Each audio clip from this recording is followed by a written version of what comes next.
Y que muchas gracias por acercaros a la Feria del Libro de los Palacios para presentar este último libro de Jesús Cintora. Yo creo que el título es más que explícito, no quieren que lo sepa.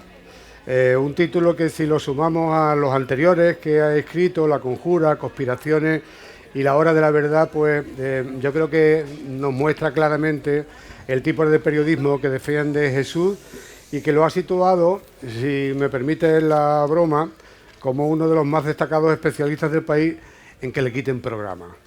Y sobre todo desde que se adentró en ese proceluso y complicado mundo de la televisión. De hecho, él cuenta que los ceses le sirven para escribir libros. Esto de que le quiten a uno un programa en circunstancias normales habría que colocarlo en el debe del currículum, ¿no? En su caso, en el caso del periodismo y en el caso de Jesús, yo creo que debemos incluirlo en el haber. Pero seguro que él nos dirá en un momentito que, bueno, que estos de los haberes de este tipo no se comen, ¿verdad? Muy al contrario, son esos haberes pues que se pretende precisamente por esa mala costumbre que tenemos de querer comer 3 veces al día, incluso nosotros los periodistas, ¿no? Él se mete en estos líos por intentar transitar en un territorio como es el del periodismo, diciendo, él mismo lo dice, contando lo que ocurre, ¿no? Y eso a veces pues se convierte en toda una heroicidad, ¿no? No es cuestión de defender, hablando de Jesús, de su trayectoria profesional y de sus libros, la libertad de expresión, que también a mí siempre me gusta hablar mucho más de algo que seguro que a todos ustedes les interesa también bastante más. Nosotros los periodistas, aparte de ejercer y defender la libertad de expresión, tenemos en nuestras manos la responsabilidad de administrar uno de esos derechos constitucionales que sirven para que tengamos una sociedad pues más libre. Es el derecho que tienen todos ustedes a tener acceso a una información libre y veraz. No digo ya objetiva, que eso ya hace tiempo que en el mundo del periodismo concluimos en que era bastante complicado, pero sí por lo menos honrada, ¿no? A veces la honradez es lo que lleva al periodista pues a complicaciones como las que Jesús ha vivido en algunos momentos. Yo tenía preparado pues una presentación un poquito más detallada del libro, pero como hemos empezado un poquito tarde y él también tiene necesidad de volver con prontitud a Madrid, os cuento un poco, por apuntaros algunos de los temas que él aborda en su libro. Es un libro en el que, bueno, ya os puedo decir que quizás no vamos a encontrar grandes novedades, grandes scoops, como decimos en el mundo del periodismo, pero él hace una cosa tremendamente importante, que es reunir mucha información y juntarla. Y cuando ves toda esa información junta, la verdad es que es absolutamente explosiva en algunos de los capítulos. Por ejemplo, en algunos de los capítulos que dedica pues al tema de cómo las eléctricas se nutren en sus consejos de administración por aquello de las puertas giratorias de políticos, a cómo está el mundo judicial, cómo está este país con tanta gente que bueno, que no tiene el peso de la justicia igual que ustedes y nosotros, ¿no? Él dice claramente en el libro que en España hay una justicia para los poderosos y otra para nosotros, ¿no? Él nos habla de los intereses que hay en la trastienda, que hay en los medios de comunicación, cómo hay muchos intereses económicos, muchos intereses de las empresas energéticas, detrás de los medios de comunicación. Y claro, recordemos que los medios de comunicación viven de la publicidad y mientras no se demuestre lo contrario, pues hay Iberdrolas y hay grandes almacenes que son los que más publicidad meten en los medios de comunicación, y claro, eso hace a veces que sea complicado a saber qué tipo de información se puede publicar. Este libro es un ensayo en el que habla mucho del mundo del periodismo, mucho del mundo de la información, mucho del mundo de la judicatura, ya digo, de los intereses que hay detrás de las energéticas, que ahora están, bueno, en la conversación de cada uno de nosotros. Se ha presentado en muchos lugares. Hay un lugar en el que se presentó que a mí me resultó muy significativo, que fue la Semana Negra de Gijón. Claro, y lo mismo a algunos nos extraña, ¿no?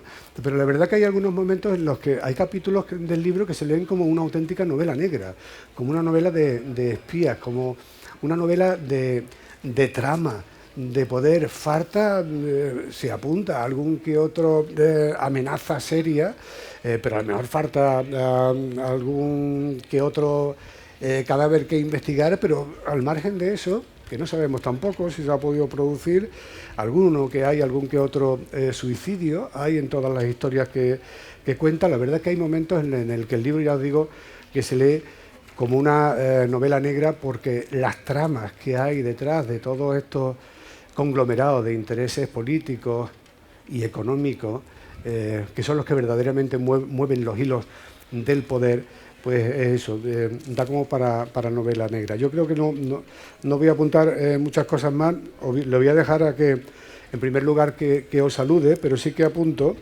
al calor del título, pues una pregunta base con la que empezar, y pues sería pues que empiece diciéndonos quiénes no quieren que sepamos qué, que al fin y al cabo es el título de su libro. Jesús, bienvenido a Los Palacios, estás en tu casa. Muchas gracias.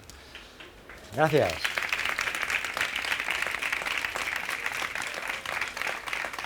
Bueno, muchísimas gracias por haberme invitado a estar en esta localidad que no conocía. Muy agradecido a la organización, muy agradecido al ayuntamiento y muy agradecido a quienes nos acompañáis en una tarde como la de hoy. Me gusta hacer actos como este en localidades porque, bueno, yo soy una persona de pueblo, vengo de un pueblecito donde empecé a hacer los primeros pinitos como periodista, y me gusta salir de la capital. Realmente tengo que volver a Madrid porque hay un tren que sale a poco antes de las 9, pero para mí es un placer moverme fuera de lo que es de la ciudad donde vivo, que no es de donde procedo.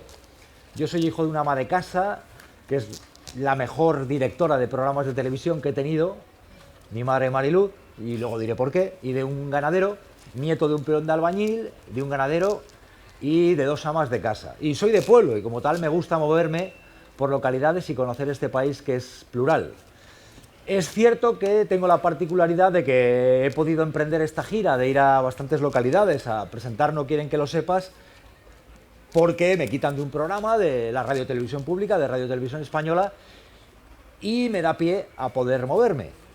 Es cierto también que, pues bueno, en mi trayectoria está haber hecho las cosas que he hecho a fuerza de trabajar y de estudiar, pero también es verdad que me han quitado de al menos dos programas muy conocidos por vosotros, que son Las Mañanas de 4 y Las Cosas Claras, y no ha sido por llamarme a un despacho y decirme es que mentías, que no es el caso, o por decirme no hay audiencia, que no es el caso. Sí recuerdo perfectamente el momento en el que Iñaki Gabilondo me pidió comer antes de que me quitaran de Las Mañanas de 4, y ya me advirtió de que tenía una especie de diana en la frente porque iban a por mí. A él le había llegado y como tal me estaba avisando, ¿no? Y efectivamente así ocurrió, y el programa tenía muchos espectadores y espectadoras. Y también es cierto que en la etapa de Televisión Española hay un periodista también prestigioso que me llama por teléfono un día, estaba yo en casa preparando el programa del día siguiente, y me dicen que han metido tu nombre para quitarte del programa dentro de unos meses. Incluso me llega a decir, ya estoy yo cintorilla de Ágreda, que habían metido mi nombre en la negociación del Poder Judicial de España. Para mi sorpresa. Pero bueno, bien fuera por eso que me advirtió este periodista respetado, bien fuera por otra cosa, lo cierto es que me quitan. Y aquí estamos, yo todavía no sé lo que se me imputa, pero sí que me da pie a seguir intentando hacer la labor de periodista, que es escribir No quieren que lo sepas. No quieren que lo sepas tiene la voluntad de contar en un libro muchos aspectos muy importantes para la vida de todos que no nos cuentan y que están relacionados con el poder político, económico, judicial o mediático. Vivimos un tiempo en el que perfectamente, si la hace alguien que puede ser un peón de albañil, como era mi abuelo Vidal, la va a pagar sin duda.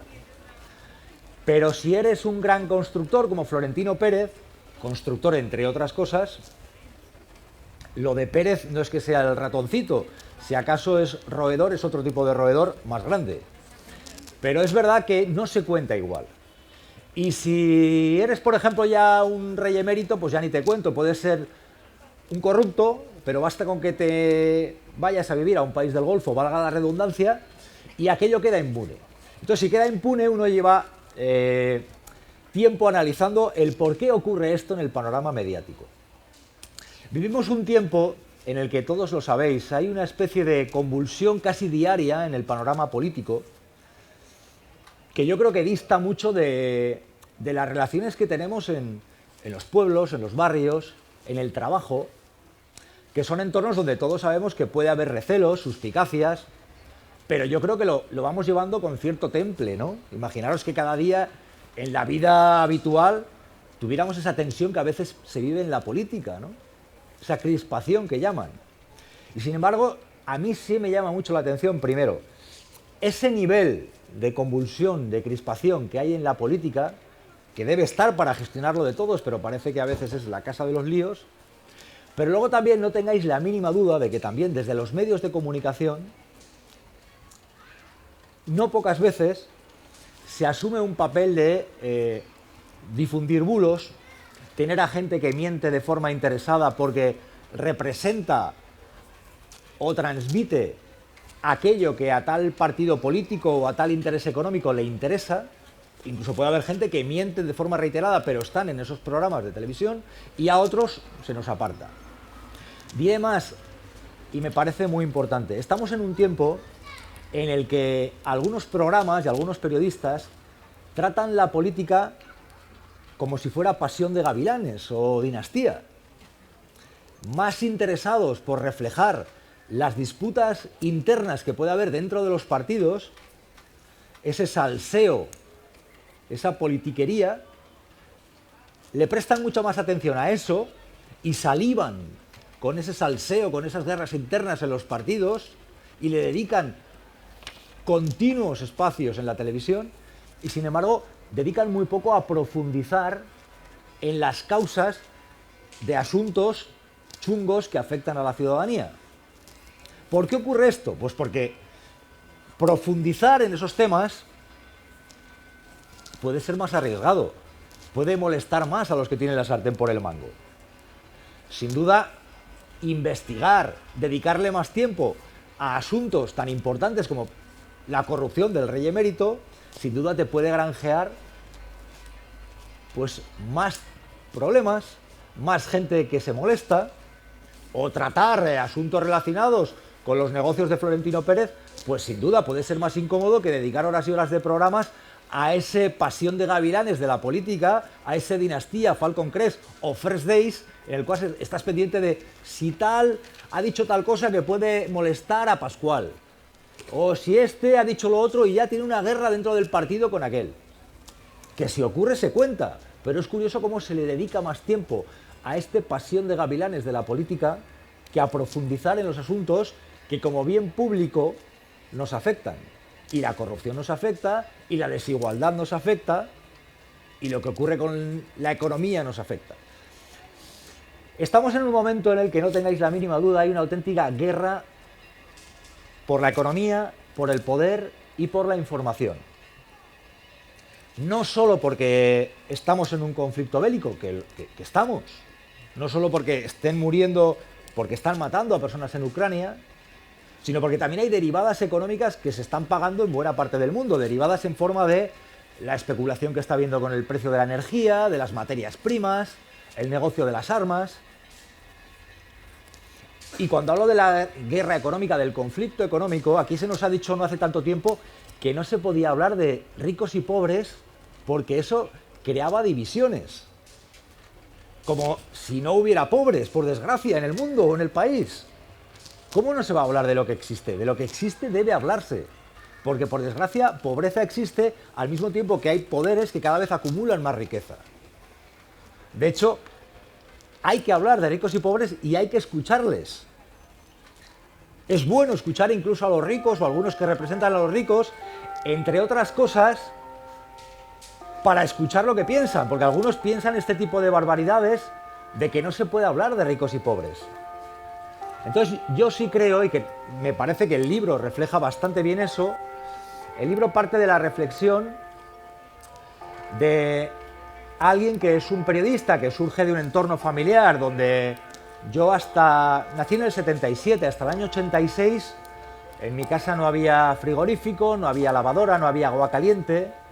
Mi madre nos bañaba calentando el agua caliente en una lata de conservas una vez a la semana.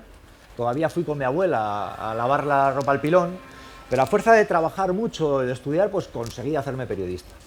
Pero sí que es cierto que he ido viendo cómo, curiosamente, a pesar de las buenas notas, a pesar de trabajar haciendo prácticas en medios pequeños, después más grandes, cuando me ha supuesto perder el puesto de trabajo ha sido cuando he tenido los programas que más audiencia tenían. Entonces, esto obviamente me lleva a una reflexión. Y reflexiono a partir de la libertad de prensa, que si en España la analizamos, sin duda es condicionada y no para todos.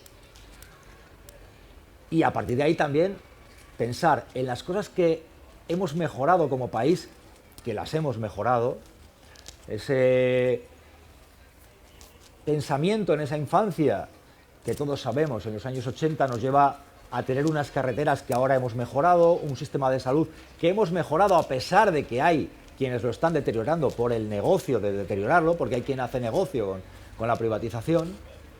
Por cierto, no solo en Madrid, que también en Madrid, pero es que hay quien cree que todo ocurre únicamente en Madrid.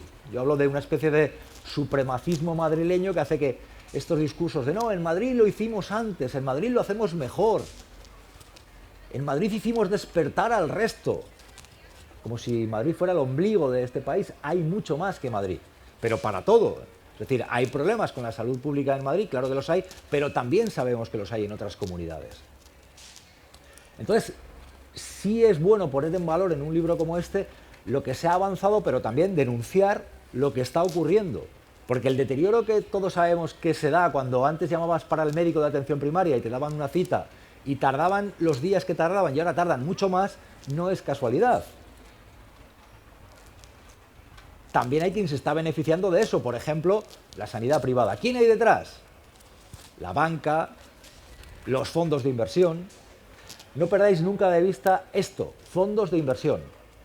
Fondos que están cada vez más detrás de intereses en medios de comunicación, en la sanidad privada, en la banca, en las constructoras, y cada vez acumulan más poder.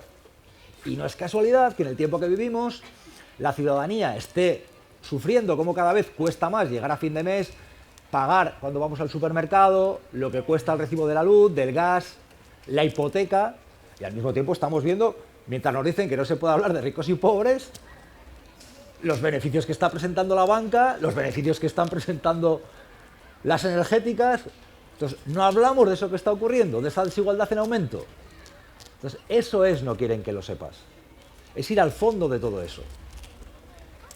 Y hay tics que son de un tiempo anterior, que son de una etapa que viene del franquismo, de un capitalismo de amiguetes que hace que algunos hayan mantenido determinadas prebendas y beneficios, y también hay otros tics que vienen de un tiempo actual, que es esa globalización que nos lleva a que a veces haya un capitalismo salvaje, que nos lleva a que haya factores como el individualismo, como el miedo a movilizarse, como que nos estén dando por todos los lados, y haya gente que o bien tenga miedo a reaccionar, o bien tenga que escuchar discursos del tipo de eso no se habla, eso no se toca. Por supuesto que hay que hablarlo y hay que tocarlo. Soy periodista, mi oficio es contar lo que pasa, y como tal lo reflejo en no quieren que lo sepas. ¿Por qué no quieren que lo sepas? Precisamente porque yo quiero que lo conozcáis, quiero que lo sepáis. Quiero que se sepa por qué el Poder Judicial tiene tanto que mejorar en el país donde tenemos récord de aforados, donde se construye la impunidad de un jefe del Estado corrupto, donde hay un reparto de cargos desde la política que no tiene un pase, donde curiosamente prescriben de forma sucesiva casos de gente muy privilegiada, donde se rescata a la banca con decenas de miles de millones, nos dicen que no va a costar un euro, y sin embargo vemos que hay casos que quedan impunes mientras la ciudadanía sigue pagando ese rescate. ¿Quién hay detrás de todo eso? Vivimos en un país que ha avanzado en muchas parcelas, pero que sigue manteniendo áreas de privilegio. Y el periodismo tiene que estar para contarlo. Vivimos un tiempo donde, como cuento en el libro, curiosamente, en los grandes medios de comunicación, que tienen virtudes, también estamos asistiendo a la degradación de que cada vez más hay un recorte de espacios que investigan, que tratan los problemas de la ciudadanía. Cada vez más, si lo conocéis de cerca, hay programas que dedican horas y horas a que si tal se ha liado con Pascual, que si conectamos con las fiestas de tal pueblo que nos van a contar que tienen el baile de no sé qué, que está muy bien que haya programas de entretenimiento, que si continuos karaokes, que si conectamos con el paisano que ha recolectado un tomate de 1 kilo. Ahora se ha puesto en práctica programas donde eligen la vaca más bonita de la comunidad autónoma. Yo esto lo he visto, ¿eh? Pero curiosamente se está recortando en programas de investigación. Y curiosamente se consideran incómodos programas que conectan con la ciudadanía y para que la ciudadanía cuente lo que le pasa. Que a veces está relacionado con sus problemas, con llegar a fin de mes. Llamo a una reflexión. ¿Creéis que es casualidad que en la opinión pública no hace tanto tiempo preocupaban los desahucios y ahora hemos pasado a que en la opinión pública haya calado un mensaje en el que preocupan más las ocupaciones que los desahucios, mientras sigue habiendo desahucios? ¿Creéis que eso es casualidad? No es casualidad. No es casualidad. Del mismo modo que decía, ¿creéis que es casualidad que haya programas y gente que está continuamente y que tienen mando en plaza en medios de comunicación que tratan la política como si fuera pasión de gavilanes, más como si fuera un entorno donde debes investigar para llegar al fondo de lo que nos está ocurriendo?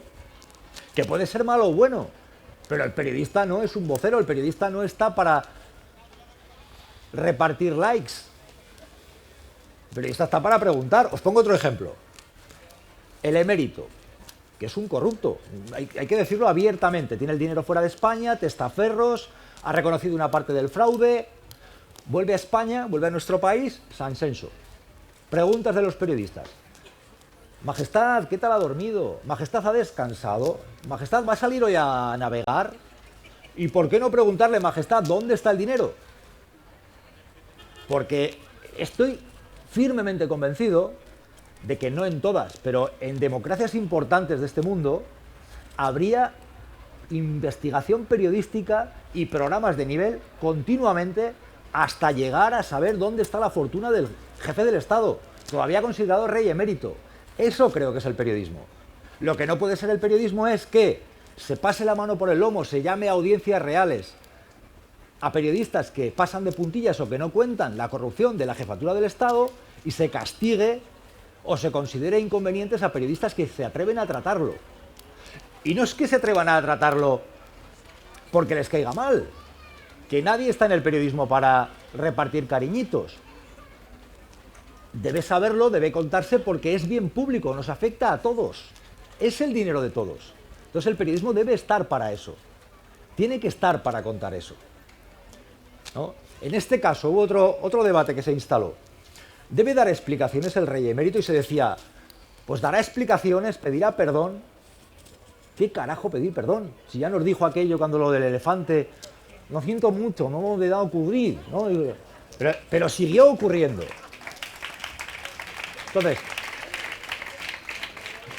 cortina de humo, otro ejemplo de cortina de humo. En democracia, las explicaciones se dan ante un tribunal, no ante un micrófono donde nos diga lo del lo siento mucho. Porque tú puedes decir, ¿no? Como dirían en mi pueblo, mucho lirili y poco lerele, o menos cuerda y más chorizo, que es lo que suelen decir en mi tierra también, tierra de embutidos. Mi madre, por cierto, mi madre empezó trabajando, mi madre, como digo ahora, ya que os he prometido que le iba a decir, es la mejor directora de programas de televisión que tengo y que he tenido, y ahora os explicaré por qué. Mi madre, a la mujer, pues aprendió lo justo para leer y escribir, y su esquela fundamental, la mía es la cadena SER, la de mi madre fue chorizo Revilla, valga la redundancia. Allí las llevaban en un furgón, y les pagaban un sobre en metálico, pasaban frío, descarnando carne. Pero mi madre sí que es cierto que dentro de algo que yo creo que es el menos valorado de los sentidos en muchas parcelas de hoy en día, que es el sentido común, pues a mí me ha enseñado, por ejemplo, Las Mañanas de 4, yo llegué ahí y no había presentado un programa de televisión en mi vida. Pero después de ir viendo, hay gente que dice, oh, qué éxito ese programa, fue un éxito. Pero mucha gente no se acuerda de que empezamos haciendo 4 de audiencia. Y después 4 y pico, que es como estaba el programa, pero costó subir. O sea, fue paulatino. Es verdad que muy rápidamente éramos líderes de esa franja y así nos fue. Nos fue peor siendo líderes. Porque hubo alguno que consideró que eso era un problema muy gordo. Y como era un problema muy gordo, pues de forma muy gorda actuaron, ¿no? Entonces, ¿qué ocurre? Mi madre me dijo una cosa que me pareció, vamos a ponerla en práctica, me dijo, porque mi madre es la que está con el WhatsApp y me dice en los programas, mi madre ya me está escribiendo, Jesús, ¿qué tal? ¿Cómo está la cosa? Entonces mi madre está pendiente siempre de cómo está el acto, aquí está el WhatsApp. Roberto, aquí está el WhatsApp. Entonces, mi madre, la cosa está en que me dijo algo tan fundamental como lo siguiente, dijo, hijo mío, no vais muy rápido. Y es verdad, teníamos un ritmo que era un programa, yo no sabía del tempo de la tele, yo, insisto, no había presentado en mi vida. Pero es verdad, dije, pues vamos a ir más despacio, vamos a masticar un poco más los temas, y fue muy importante, hubo muchas cosas importantes. Y el tipo de periodismo que hago me viene de ahí, no es que yo dijera, yo haré un periodismo de tal tipo. Es un periodismo que hacíamos entonces, años 90, comienzos de los 2000, que es intentar tener en el frontispicio a la ciudadanía. Es verdad que buena parte de, curiosamente, los problemas que me han venido radican de ese primer programa de Las Mañanas de 4, donde en la semana de 10 días que tuve para prepararlo, opté por llevar a una mesa de gente joven, y allí vino un tal Pedro Sánchez, que al decírselo al productor jefe del programa de Mediaset, me dijo, ¿ese quién es? Bueno, estuvo allí. Vino un tal Alberto Garzón, tenía 20 y pocos años, vino Pablo Casado, vino Albert Rivera, vino en una mesa que hicimos de politólogos y periodistas Pablo Iglesias. Hubo una vocación de que el programa no fuera solo bipartidista. Yo acababa de terminar un periodo en el que daba clases en la universidad, estaba en contacto con los jóvenes y había otras inquietudes. Veníamos también de la época del 15M. Entonces yo he vivido particularmente el hecho de haber llevado a alguien que después decide montar un partido político, tiempo después, hacer siempre el mismo tipo de periodismo, que es un periodismo pues, que conecta con problemas de la ciudadanía, que los cuenta, pero que también sonríe y que también con frescura, con dinamismo, trata las realidades del día a día, que conecta con lo que le cuenta a la ciudadanía, que si hay enfermos que están muriendo por la hepatitis C porque no les financian el medicamento, les da un hueco en el programa para que hablen de ello, y más programas hablan de ello, y les acaban financiando el medicamento, y eso puede salvar vidas. Eso ocurrió ahí. Pero curiosamente, soy consciente plenamente de que el hecho de que Iglesias monte un partido político y le vaya bien, haya supuesto que se reparta el mantra de no. Cintora no es que hable, por ejemplo, de la corrupción del emérito o de los abusos de la banca porque es periodista y hay que contarlo, no, es que lo hace porque es de Podemos. Igual que, recuerdo, en la época que venía Pablo o venía Alberto Garzón, no existía Podemos, pero yo cuando estaba en la SER decían que era del PSOE. Luego, como venía gente de Izquierda Unida, yo ya era de Izquierda Unida. Y luego, como Iglesias monta Podemos, ya soy de Podemos. Pasé rápidamente de ser de Izquierda Unida a ser de Podemos, decían ellos. Por cierto, tengo en mi haber lo que creo que es el récord de la entrevista más rápida en televisión, que fue a Julio Anguita, que en paz descanse. Porque como en ese programa, que era tan espontáneo, todo lo que ocurría era culpa de Cintora, pues recuerdo una vez que conectamos con Julio Anguita y habían quedado una hora, se ve que, yo no lo sabía, fue Julio, ¿qué tal? Buenas tardes. Y entonces dijo él, buenas tardes y adiós. Yo estaba flipando, que yo no sabía lo que pasaba. Y yo entonces ya, mientras hay una cosa en la tele que es el pinganillo que te van diciendo lo que, por arriba, ¿os acordáis de 1, 2, 3, Chicho Ibáñez Serrador, cuando decía la voz del director? Tienes el pinganillo ahí, ¿no? Entonces me estaban explicando lo que pasaba, que estaba enfadado porque le habían convocado una hora y era más tarde. Y entonces yo ahí intentaba rodear, digo, a ver cómo arreglo yo esto para que no se vaya, pero Julio tal, no, mis disculpas tal, he quedado a tal hora y me tengo que ir, y se fue. Por lo cual yo creo que es el récord de la entrevista más rápida. Dicho esto, ¿a qué voy? Al tema de, soy consciente plenamente de que hacer un tipo de periodismo, y por haber llevado a determinada gente invitada, que lo volvería a hacer, y creo que hay que hacerlo, y siempre he hecho una apuesta porque participe gente distinta en los medios de comunicación, que no sean los de siempre, Porque hay gente que por estar en la tele es capaz de defender lo que haga falta. Por llevar a caras distintas, luego les puede ir bien o mal. También tenía a Francisco Granados en el programa y un día llamaron y me dijeron, no viene Granados, ¿por qué? Que ha ido la Guardia Civil y lo ha detenido. No jodas, sí. Se lo había llevado la Guardia Civil. Me había dicho unos días antes que no tenía el dinero en Suiza, pero lo tenía.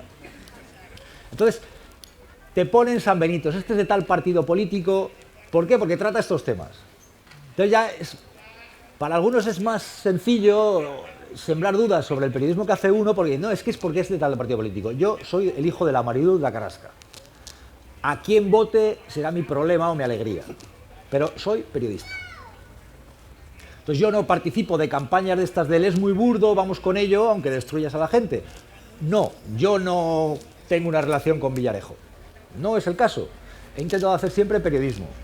También he de decirlo, así me ha ido, ¿no? Así me va. Pero voy a seguir haciendo periodismo. Para mí es tan importante hacer un programa como escribir un libro como este, cargado de un montón de cosas que sí, que son incómodas. Me han llamado de eléctricas para quejarse, sí, me han llamado. Me dijeron que si sacaba determinado capítulo sobre el emérito no publicaban el capítulo. Dije, pues el capítulo o el libro. Y estaba escrito ya. Y había un dinero comprometido. Me dijeron, pues tenemos que mirarlo. Pues míralo. Pero el capítulo o el libro. Y al final está el capítulo. Y si hubieran dicho que no sale el capítulo, pues no sale el libro. Ya está, que ya llegados a este punto ya. ¿No? Entonces, es lo que quería decir. Bueno, como no dicho esto, doy paso a... Es que voy un poco, quiero decir muchas cosas porque vamos de tiempo como vamos, ¿vale? Y luego haremos, firmaremos libros y tal, pero hay que ir. Venga. Que como no quiero que el amigo Angelito se la piñe ahora volviendo, corriendo a Sevilla, que estamos ya en las 7:15, que es el tiempo que él me dijo que podíamos seguir, yo preferiría que ahora pues él se quedara con vosotros a firmaros algunos libros, algunas cosillas os comentará, pero sí que no me puedo morder la lengua en una de esas cosas que vais a encontrar en este libro que quizás no quieren que sepáis, pero que es muy conveniente que sepáis. Él lo cuenta perfectamente en el libro. Si yo ahora mismo os digo aquí, ¿quién se daría palmas con las orejas por una renta anual de 33.000 euros? Seguramente habría más de uno que lo haría, ¿no? Bueno, en el libro se cuenta que hay un señor que cobra 33.000 euros y que se permite el lujo de llamarnos carajotes a todos, porque al parecer no entendemos las cuentas del recibo eléctrico y demás. Ese tipo de cosas son las 33.000 euros al día. Al día, digo. Es el presidente de Iberdrola. 33.000 euros al día, claro. Que él gana en un día lo que la población, buena parte de la población se daría, ya digo, palmas en la oreja con ganarlos al año. Ese tipo de cosas son las que se cuentan en este libro. Que te dejo aquí con tu querido pueblo. Y sí que me gustaría, porque a lo mejor no es la parte más heavy del libro, que ya digo que cuando ves tanta información junta y todas las cosas, pues, lo que habla de la corrupción, lo que habla que no es tan grave la corrupción como la sensación de impunidad, hablando precisamente de este señor que ha salido de rositas de todo las afrentas que ha tenido con la judicatura, lo que habla de lo que hay detrás de los medios de comunicación, lo que habla de cómo se las montan las eléctricas, los bancos, para seguir montando cada vez más, sacarnos el dinero y seguir ganando cada vez más. Hay una primera parte que él ha hecho alusión varias veces, que yo como también soy de pueblo y de familia humilde, me ha resultado muy emocionante, en la que cuenta cómo se hizo el periodista en su pequeño pueblo, cómo con 9 años fue por primera vez a un programa de radio, cómo el cura de su pueblo le mandaba a comprar el Ya y él empezó a conocer qué eran las noticias, porque cuenta una parte de esa España que se ha perdido, que me resulta tremendamente entrañable y que es un homenaje a toda esa gente que a mí me gustaría también homenajear, seguro que él también, que han permitido que gente como él o como yo, que soy un poquito mayor, podamos llegar a una universidad, podamos sentarnos y podamos defender pues eso tan sagrado que decía yo al principio, que es el derecho que tenéis todos a que nosotros los periodistas os demos una información libre y veraz y que vosotros podáis crearos una opinión por vosotros mismos. Esa es la ley sagrada que para mí es el periodismo y que este señor, pues con algún que otro problemilla, pues la cumple. Sí, es cierto que, a ver, en cierta forma...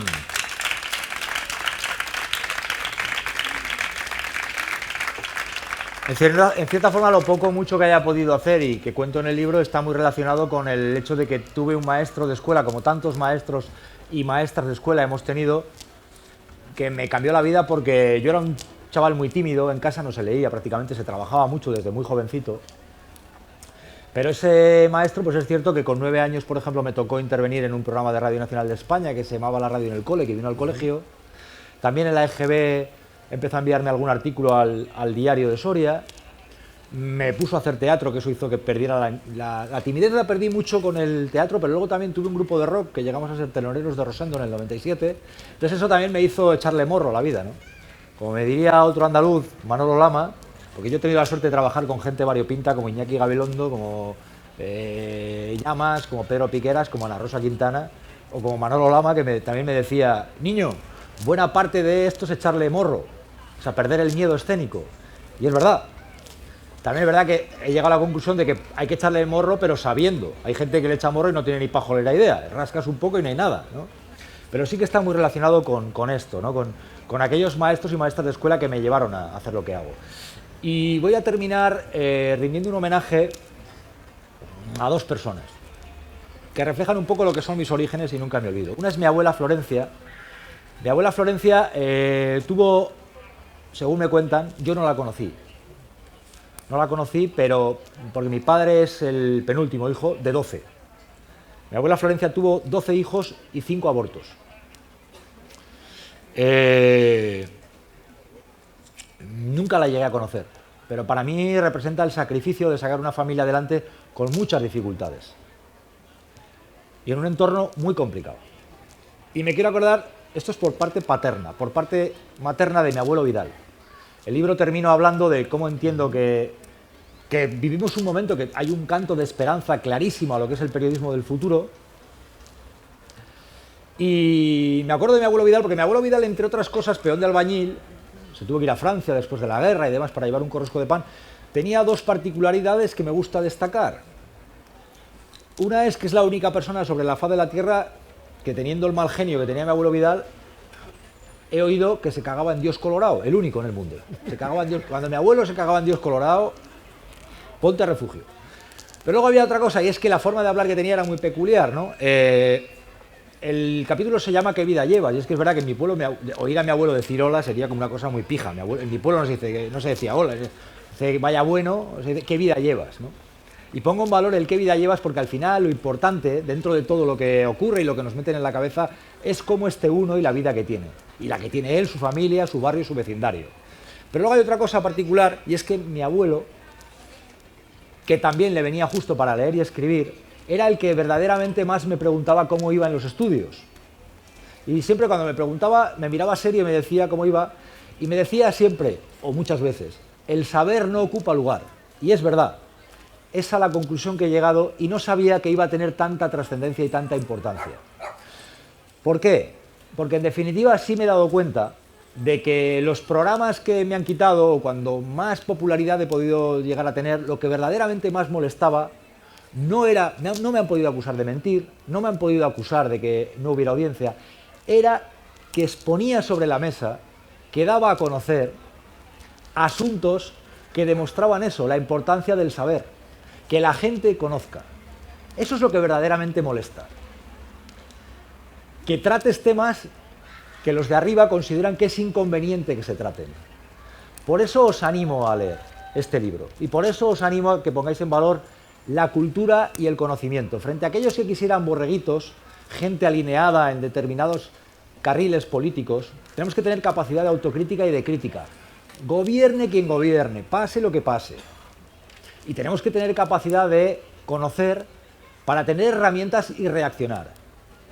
Por eso, frente a aquellos que quieren borreguitos, frente a aquellos que quieren que no sepamos, os animo a que infundáis a vuestros nietos, nietas, hijos, hijas y a vosotros mismos a conocer, a leer. La cultura, la educación es un sistema circulatorio fundamental para una sociedad sana y democrática. Lo contrario, los continuos programas de karaoke, la censura, la autocensura, nos lleva al desconocimiento y a ser más débiles como democracia. Creo firmemente en el conocimiento, creo firmemente en que conozcáis lo que cuenta este libro. En definitiva, no tengáis la mínima duda de que no quieren que lo sepas. Pero yo quiero que tú lo sepas y que lo conozcas. Con lo cual, aquí este libro, y por eso os animo a que lo compréis, a que lo tengáis, a que lo leáis, a que lo comentéis y a que lo compartáis. Muchísimas gracias. Bueno, pues ahora, como habrá algunos que quieran que os firme el libro, yo os dejo con él, ¿verdad? La foto que después la sube en las redes sociales.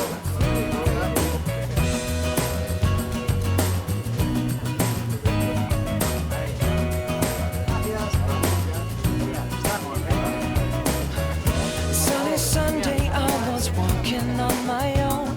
These streets, they're still reminding me of you. There's a girl, I recognize her curly hair, but not the guy that she's walking next to. And suddenly I start to see that you and me are done. When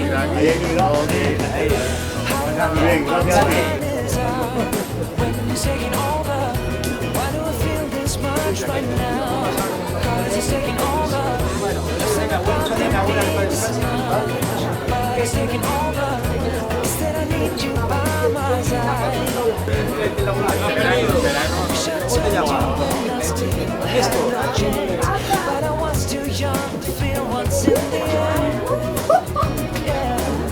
No sunny Sunday turned to Monday when I saw his arms around your waist and I saw.